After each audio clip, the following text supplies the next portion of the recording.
నమస్తే అండి, welcome to war room. Kota Reddy గారు, ఎగ్జిట్ పోల్స్ గురించి గెస్ట్లు అందరూ వచ్చిన తర్వాత నేను ఎక్స్ప్లెయిన్ చేస్తాను. ఓవరాల్గా మీ సినారియో ఏంటి? అంటే ఇప్పటికీ ఆల్రెడీ పోలింగ్ పూర్తయిపోయింది, తెల్లవారితే మనకి రిజల్ట్ కూడా వచ్చేటువంటి దశ. ఈ సందర్భంలో ఎగ్జిట్ పోల్స్లో వచ్చినటువంటిదంతా కూడా ఏం చెప్తున్నారు, కొంతవరకు ఎడ్జ్ బీజేపీ వైపు చూపిస్తున్నారు, అంటే కేంద్ర ప్రభుత్వం వైపు, లేకపోతే వాళ్ళు చెప్పినటువంటిది.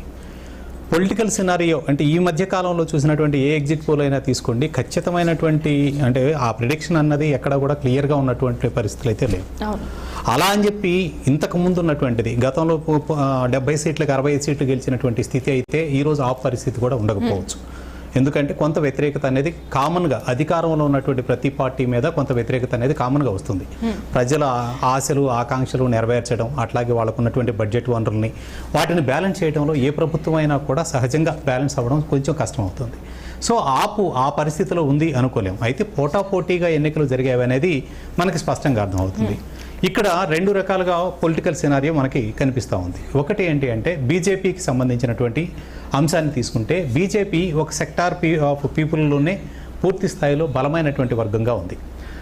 అంటే ఎలా ఉన్నత వర్గాలు లేదా విద్యావంతులు ఇలా ఉన్నటువంటి ఆ వర్గాలలో బీజేపీ అనేది ఒక బలమైన బాగా పూర్తి స్థాయిలో వాళ్ళ పూర్తి ఎడ్జ్ కూడా కనిపిస్తూ ఉంటుంది. సర్వేలో పార్టిసిపేట్ చేసేటువంటి వ్యక్తులు కూడా వీళ్ళే ఎక్కువగా ఉంటారు.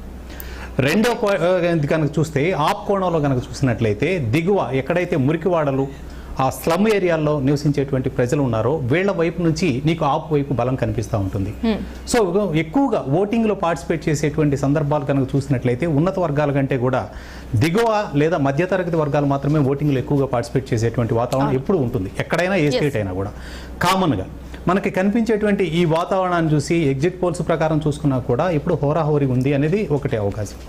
రెండోది, బీజేపీ నేతలు కూడా ముందు ఉన్నటువంటి అంత ఆత్మవిశ్వాసంతో ఉన్నారు అని మనం చెప్పుకోవడానికి అవకాశం లేని వాతావరణం కనిపిస్తుంది. ఎందుకంటే ఇప్పటికే అది ఆరోపణ కావచ్చు, నిజం కూడా కావచ్చు. ఎందుకు ప్రలోభ పెడుతున్నారు కొంతమంది ఎమ్మెల్యేలను కొనేటువంటి వాతావరణం ఉంది అన్నటువంటిది. అది ఆరోపణ అయితే ఓకే, వెల్ అండ్ గుడ్, దాని గురించి మనం ఆలోచించక్కర్లేదు. అలా కాకుండా నిజంగా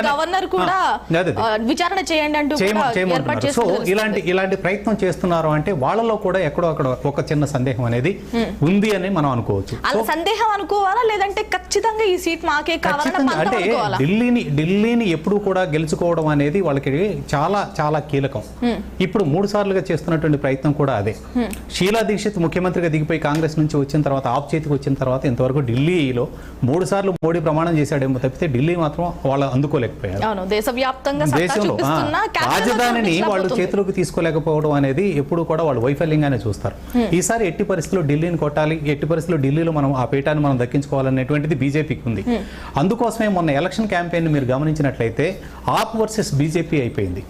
కాంగ్రెస్ పార్టీకి సంబంధించినటువంటి అంశాలను కానీ కాంగ్రెస్ పార్టీకి సంబంధించినటువంటి విషయాలను ఎక్కడా కూడా మోడీ కూడా ప్రత్యేకంగా ప్రస్తావించినటువంటి దాఖలాలు మనకు కనిపించవు.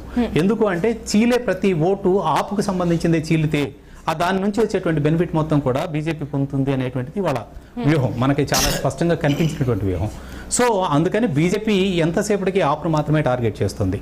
ఈ మధ్యకాలంలో జరిగినటువంటి ఈ సంఘటన అంటే లిక్కర్ సిండికి ఈ విషయం కావచ్చు, ఇంకోటి కావచ్చు, కేజ్రీవాల్ అరెస్టు, ఇవన్నీ కూడా సానుభూతి పవనాలు వీచినటువంటి పరిస్థితి కూడా అక్కడ లేదు. అది ఒక విచిత్రమైన వాతావరణం. ఎందుకంటే ఇప్పుడు ఆంధ్రప్రదేశ్ చూసాం, చంద్రబాబు నాయుడు అరెస్ట్ తర్వాత రాజకీయ వాతావరణమే పూర్తిగా మారిపోయింది. కానీ ఢిల్లీలో కేజ్రీవాల్ అరెస్ట్ తర్వాత ఒక్కసారిగా రాజకీయ వాతావరణం అయితే మారిపోలేదు.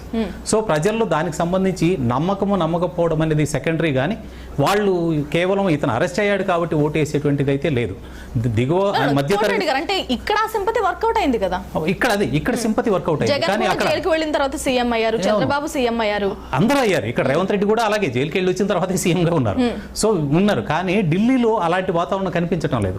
ఈ ఎగ్జిట్ పోల్స్ కూడా మీకు వన్ సైడ్ పూర్తి స్థాయిలో ఎక్కడ చెప్పలేదు. 35 స్థానాలు 40 స్థానాలు బీజేపీ గెలుస్తుందని ఎడ్జ్ ఇచ్చారు తప్పితే 70లో అంటే 70-30 అంటే 70లో 40-30గా ఉంది కదా రేషియోని మనం చూసుకున్నట్లయితే, అంటే 60-40 ఇంచుమించుగా వాళ్ళు ఇస్తున్నారు. సో హోరాహోరీగా ఉంది. ఏ 10 స్థానాలు ఎటు తారుమారైనా కూడా అధికారం ఎవరికైనా ఇది దక్కే అవకాశం ఉంది.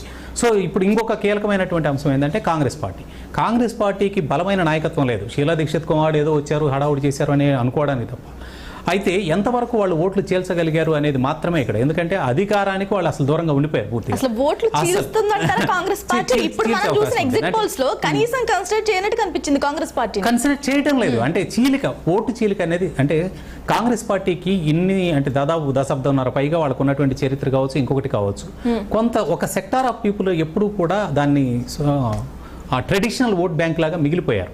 అది 5% 10% అని తీసి పడేస్తే ఈ చీలిక ఎవరో ఒకళ్ళని గెలవడానికి ఓడించడానికి, ఎందుకంటే 5,000 ఓట్లతో గెలిచినటువంటి స్థానాలు చాలా ఉన్నాయి, 5,000 3,000 ఈ చీలిక సరిపోతుంది. సో రిజల్ట్ మీద కాంగ్రెస్ పార్టీ చీల్చే ఓట్ల ప్రభావం కూడా రేపు ఉండేటువంటి అవకాశం ఉందనేది నేను అనుకుంటున్నాను. అంటే మీరు ఇందాక గుర్తు చేశారు షీలా దీక్షిత్ 1998 నుంచి 2013 వరకు హ్యాట్రిక్ కాంగ్రెస్ పార్టీనే. కానీ మళ్ళీ ఎక్కడ ఓట్ షేర్ కానీ ఒక్క సీటు గెలుచుకోవడం కానీ ఇవన్నీ ఏం జరగలేదు. కనీసం ఇప్పుడు ఇండియా కూటమిలో ఉంది, ఏమైనా ప్రభావం చూపించగలుగుతుందంటారా? అయితే యూపీ అంటే ఇండియా కూటమిలో ఉన్నా కూడా మొన్న ఢిల్లీ ఎలక్షన్స్కి వచ్చేప్పటికీ ఆప్తో కలవలేదు. హర్యానాలో జరిగినటువంటి నష్టం కావచ్చు, ఇంకొక చోట కావచ్చు, ఇవన్నీ కలవకపోగా నెగిటివ్ ప్రచారం చేస్తుంది. ఈ నెగిటివ్ ప్రచారాన్ని వాళ్ళు ఎందుకు ప్రోత్సహించారు బీజేపీ వాళ్ళు?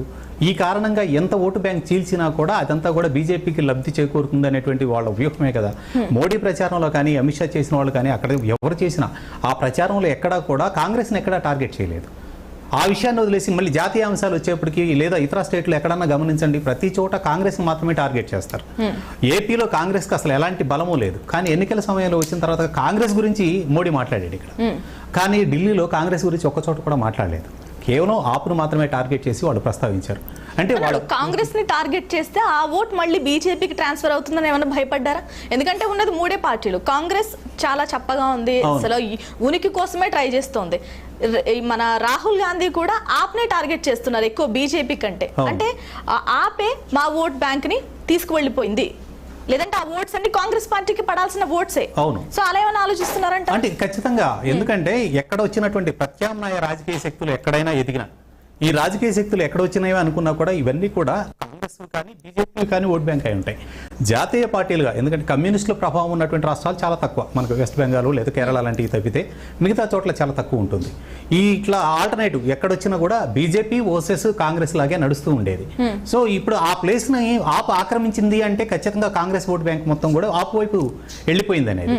ఇందాక నేను చెప్పినటువంటిది ఎప్పుడు కూడా కాంగ్రెస్ పార్టీకి సంబంధించినంత వరకు కూడా మైనారిటీ వర్గాలు, మధ్యతరగతి వర్గాలు లేదా దిగువ మధ్యతరగతి వర్గాలు, వీటికి సంబంధించిన అంటే ఎస్సీ ఎస్టీ ఇలా ఈ కమ్యూనిటీ రిలేటెడ్గా ఉన్నటువంటి ఈ వర్గాలు ఢిల్లీ అనే కాదు దేశవ్యాప్తంగా కూడా వాళ్ళ ఓటు బ్యాంక్ అంతా కూడా కాంగ్రెస్ ఓటు బ్యాంకు అందులోనే ఉంటుంది. అయితే ఆప్ బలం కూడా అది. సో ఖచ్చితంగా కాంగ్రెస్ ఓటు బ్యాంక్ మొత్తాన్ని కూడా ఆప్ చీల్చింది అని చెప్పుకోవడానికి అసలు సందేహించక్కర్లేదు, అది వాస్తవం కూడా. సో ఆ ఓటు బ్యాంక్ అందుకని కాంగ్రెస్ పార్టీ కూడా ఆప్నే టార్గెట్ చేస్తుంది. టార్గెట్ చేయడం ద్వారా ఎంతవరకు చీల్చగలుగుతుంది అనేది ఇప్పుడు చూడాలి. ఆ చీల్చినటువంటి ఓట్ల ప్రభావంతో రేపు సీట్లు రిజల్ట్ పూర్తి స్థాయిలో అది ఢిల్లీ పీఠం ఎవరు బీజేపీకి వస్తుందో ఆప్కి వస్తుందో అనేది తెలుస్తుంది. ఇక్కడ ఎక్కడ కూడా అంటే ఆ స్థానంలో కూర్చునే అవకాశం అయితే కాంగ్రెస్ పార్టీకి లేదనేది స్పష్టం. రైట్. రాముగౌడ్ గారు, ఇప్పుడు అవినీతి ఆరోపణలు ఎదుర్కొంటున్న వ్యక్తి ఎలక్షన్స్కు వెళ్తే ఎలక్షన్లో పాజిటివ్గా వస్తే ఆ అవినీతి జరగలేదు అని ప్రజలు నమ్మినట్టు, లేదంటే ఓడిపోతే అవినీతి చేశాడని ప్రజలు నమ్మినట్టుగా రెఫరెండంగా తీసుకొచ్చి ఎలక్షన్స్ని. సో అందుకే మీకు ముందు అరవింద్ కేజ్రీవాల్ గారు తను ఎప్పుడు జైలు నుంచి వచ్చారు, దాని తర్వాత ప్రజలకు చెప్పారు నేను అవినీతి మరకను తుడుచుకున్న తర్వాతే అంటే నేను రిజైన్ చేస్తున్నాను, ఎలక్షన్లకు వెళ్తాను అనేది క్లారిటీ రిజైన్ చేసి ఆతిషి గారికి అప్పచెప్పాను. మేము ఖచ్చితంగా చెప్తున్నాము, ప్రజలు ఏదైతే లిక్కర్ పాలసీలో అది స్కామ్నని బీజేపీ పార్టీ ఇరికించడానికి ప్రయత్నం చేసిందో అది ప్రజలు అక్కడ విశ్వసించట్లేదు. రెండవది సార్ చెప్పినట్టుగా ఎప్పుడు ఏ గవర్నమెంట్కైనా కూడా ఒక 2 టర్మ్లు అయిపోయిన తర్వాత 3rd టైంకి వచ్చేసరికి సో యాంటీ ఇన్కమెన్సీ ఏమైనా ఉండొచ్చు, కాదంటలేదు. సో కానీ ప్రభుత్వాన్ని ఏర్పాటు చేస్తామని ఎందుకు ధీమా ఉంది అంటే సీట్లు తగ్గొచ్చు కానీ అక్కడ ప్రభుత్వాన్ని తప్పకుండా ఏర్పాటు చేస్తాం. మీరు ఈరోజు బీజేపీ చేస్తున్న అరాచకాల గురించి మనం ఒక్కసారి మాట్లాడుకుంటే ఓన్లీ అరవింద్ కేజ్రీవాల్ పైన అంత పెద్ద కాంగ్రెస్ పార్టీ పైన వాళ్ళ యుద్ధం లేదు. ఓన్లీ అరవింద్ కేజ్రీవాల్ గారి పైనే దేశవ్యాప్తంగా ఉన్న సీఎంలందరికి వచ్చి మినిస్టర్స్ వచ్చి అక్కడ చెప్పాల్సిన పని లేదు, ఎవరైతే శత్రువు వాళ్ళ గురించి ఇక్కడ మీకు కాంగ్రెస్ కన్నా రానున్న రోజుల్లో alternative party Aam Aadmi party ఎదుగుతుందనేదే ఈరోజు భయం. 30 సంవత్సరాలుగా బీజేపీకి అక్కడ ఢిల్లీలో చోటు లేదు, అవును. చోటు దక్కలేదు, ప్రభుత్వాన్ని ఏర్పాటు చేయలేదు. సో దేశవ్యాప్తంగా ఇన్ని రాష్ట్రాల్లో ప్రభుత్వాన్ని ఏర్పాటు చేస్తున్నా కూడా ఢిల్లీలో ప్రభుత్వాన్ని ఏర్పాటు చేయలేకపోతున్నామనే ఒక కక్ష అయితే